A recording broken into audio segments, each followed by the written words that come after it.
Hi, I'm Rashana Baldwin, a journalist, a Chicagoan, and a millennial bringing light to everyday stories that matter. I share the type of stories that mainstream media ignores or gets wrong. The news of the neighborhoods, the news that matters. Here is someone you need to know.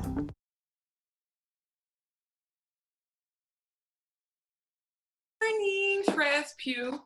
Good morning, Rashana Baldwin, Black Queen, Princess. Thank you. So you're the owner of Sip Savor Coffee Shop, and you have currently 3 locations in Chicago? Yes, 3 locations. If you hear a little noise in the back, that's because my barista making drinks. But the first one is at where I'm at now, 528 East 43rd Street.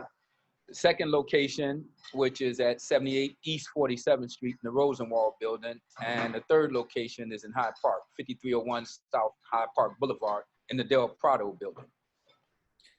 What has life been like for you during this time of COVID-19 and the pandemic? It's been a bit chaotic. It's been interesting. It's been enlightening and eye-opening, just to name a few of the adjectives. But what it has done is allowed me to take a good look at the way operations run and behavior of customers and vendors. I think it's an opportunity. Whenever there's chaos or what I would call a crisis, there's always opportunity. You just got to seek it out. And for me, it's been through social media, digital media, and technology. Do you think the restaurant business will ever go back to the same? Oh no, it will never be the same. One thing that's constant in life is change, and it's inevitable. So think about the airline industry after 9/11. Who would have thought we'd be taking off shoes and belts and standing in lines for 3 hours to take a flight? So the way I look at it is get prepared for America 2.0. Even after this is over, you're going to have some things put in place that's going to really test our ability to be patient, our ability to adjust to change. You mentioned an interesting point in time of history. I got a chance to talk to some dentists here in the Chicago area, and they brought up another point in time in history where their industry pivoted, and they talked about HIV and talked about how prior to HIV, doctors and dentists was in your mouth and touching you without gloves. Exactly. That freaked me out. So what do you see? You adapted early on when the pandemic hit. I saw your tweets. I saw your Facebook posts. You were like, I'm not about to lose. I'm winning. I'm coming out of this thing winning. What do you think the new normal will be in terms of, like you said, once 2.0 happens of America opening back up? How do you envision you operating your business? Well, one thing I'm going to do, I'm going to pivot more toward using a mobile app, the Amazon type of thing where people like to shop from home in their pajamas. I'm gonna try to start something where people could go on my mobile app, and I'm in the final stages where they can, order their coffee, order their tea, order our t-shirts, our hats, our tumblers while at home. And all they gotta do is come by and pick it up. Because a lot of people don't wanna always be around a lot of people. I mean, you got some people now that they're cool with what's going on. The recluses and all that. They don't like the fact that people are dying and getting sick. Don't get me wrong. But they could live with being kind of isolated and alone. But you got those social butterflies like yourself and myself sometimes that love to be around people, engaging, trying to talk more, learn more about, what's going on in the community. But you being the person you are, you're always trying to help in the community, help young Black kids. And so you're not able to do that when you're not around people. So the way I've pivoted is, if I can't be around you, I'll bring myself to you. And you've noticed through the Pugh Chronicles on social media, through my little live things I do on Facebook and Instagram, I try to be as transparent as possible and let people know what's going on with the business, what the hours of operation are, what my expectations are of you as the customer when you come in, to have your mask like I have here. I got a ton of gloves for my employees and customers. If they need them, they don't want to touch nothing. We got sanitizer at all the locations. So the new normal gonna be, a lot of washing hands, a lot of, covering up and keeping your distance type of piece. What has been the morale like for your customers, your staff, and the communities in which you serve? What have they said? Are some happy when they come in? Are they sad? What has the morale been? Well, at first it was fear. You know, the first thing is like they're scared. They don't know what's going on because there wasn't a lot of information out there about this thing. The morale, of course, was very low because people you knew was getting sick. Some were passing away. But what I tried to do is focus on the positive. And the positive was that, you know, we're still here. We're alive. We have to live for those that are not living. So let's do the best we can. So for me, I kind of start going to social media and telling people, I know this is tough. Things are difficult.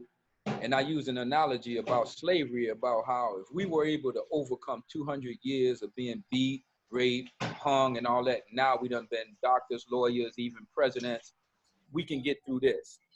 So I try to always communicate something positive about it and put a spin and making jokes about it, you know, talk about what I'm doing with my employees, trying to keep them uplifted, you know, letting customers know that we're helping the healthcare heroes, even though we're not making a dime. I mean, I'm getting my ass handed to me. Can I say that on here? I'm getting my butt handed to me when it comes to, we losing like 75 to 80% of sales. So we still have to pay our mortgage, our gas, light, water, insurance, our taxes, our payroll, my accountant, my attorney, to name a few. And we're still giving money to the doctors, doctors and the police officers and the nurses. And that helped. That really did. So why do it?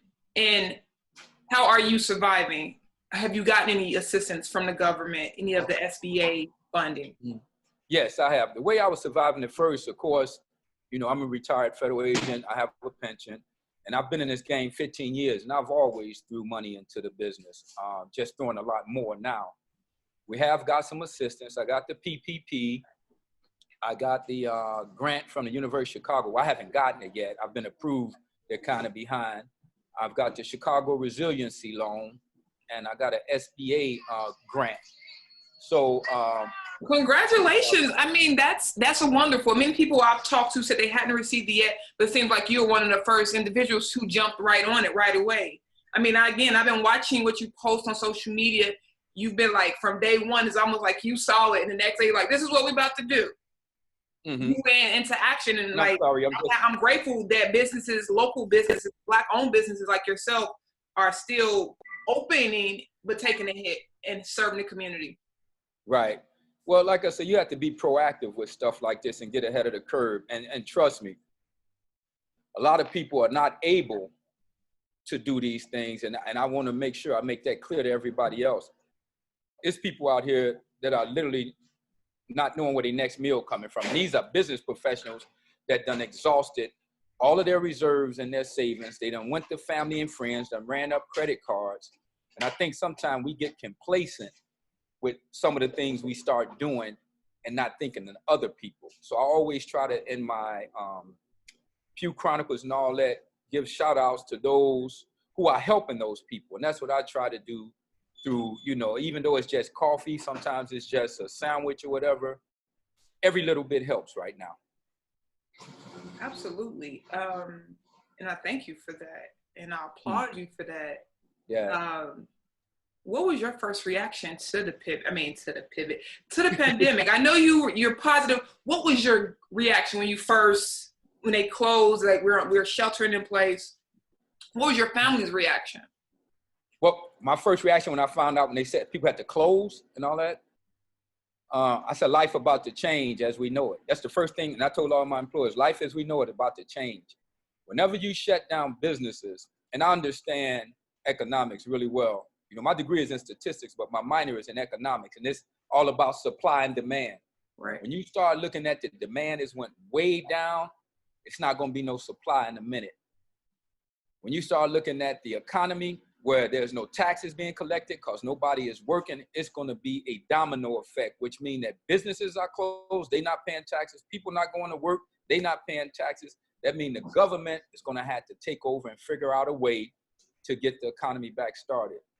I didn't think it would be on this scale, but I knew it was going to be some early pain. And I think one of my early posts was like, prepare yourselves.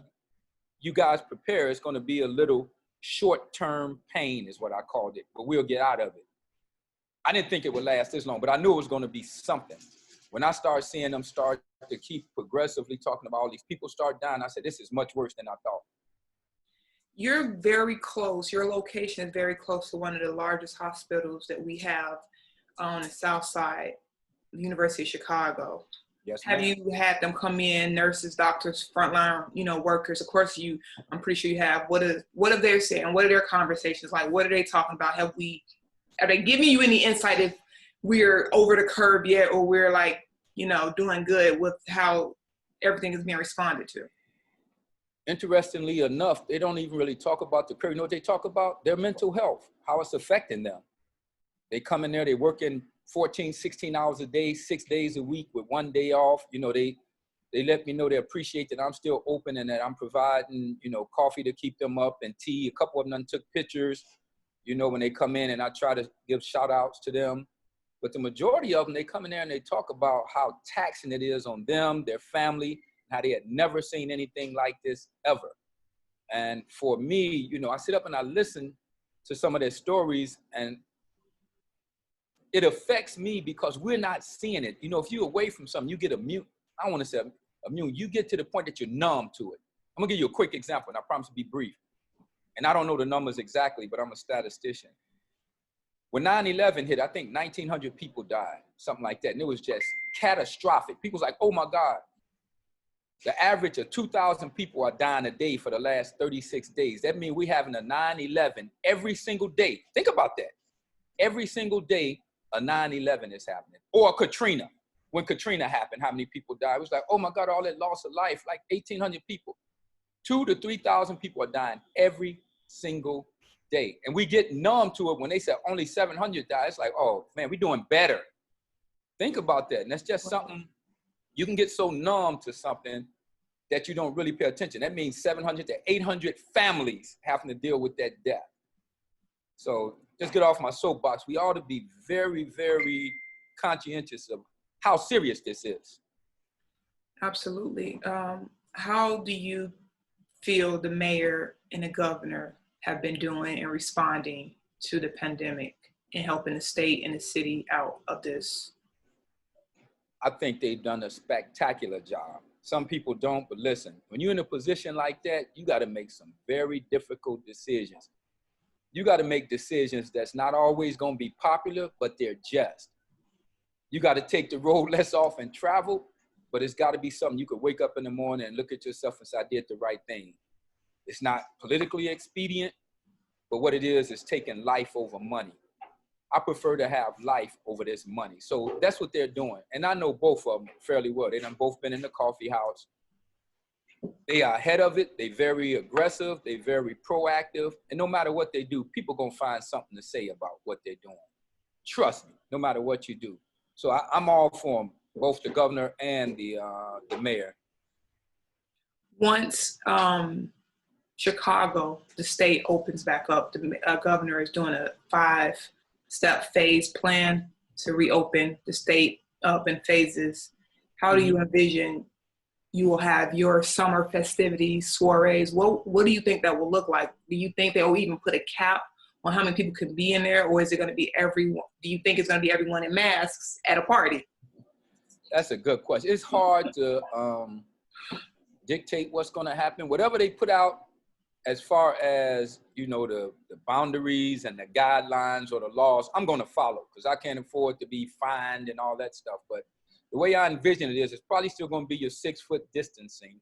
And I'm fortunate enough to have a big patio where if it's nice out, I could set up my tables where people are 6 feet apart. If it's a thing where people still got to wear masks, I'm going to make sure they wear masks. And I'm going to have extra ones here. If people show up and they don't have them, they can put them on. I think when they first introduce, it's going to be open. I don't know if I'm going to open right away. I got to feel comfortable. I'm going to look at numbers. I'm going to talk to the, healthcare professionals because, you know what?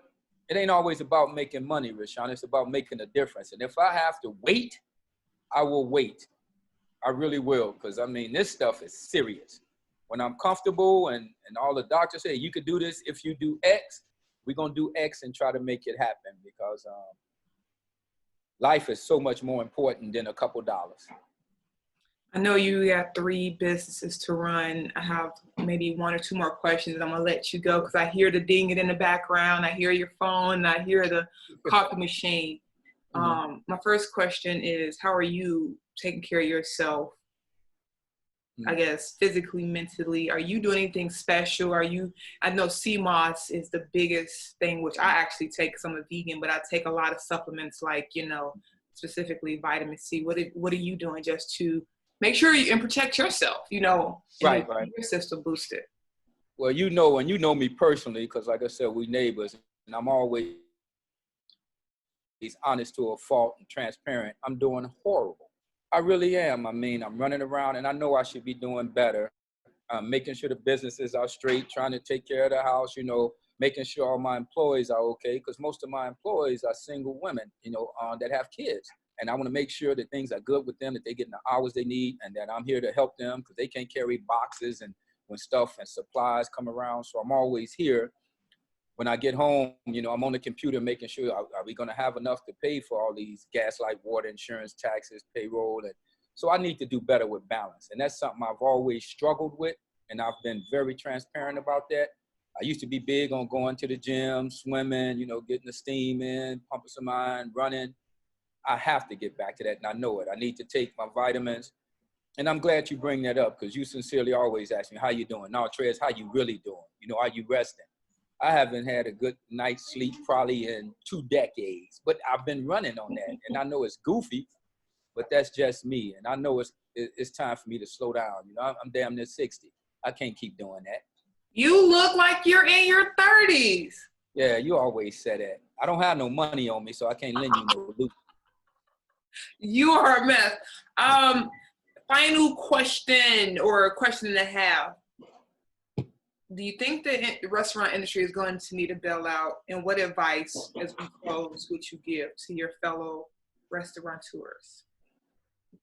The restaurant industry took a major hit. And some of them are like bars too. Most of their money, people don't realize, is made off liquor. You may get a meal, but you're going to spend most of your money on the martinis and cocktails and all that stuff.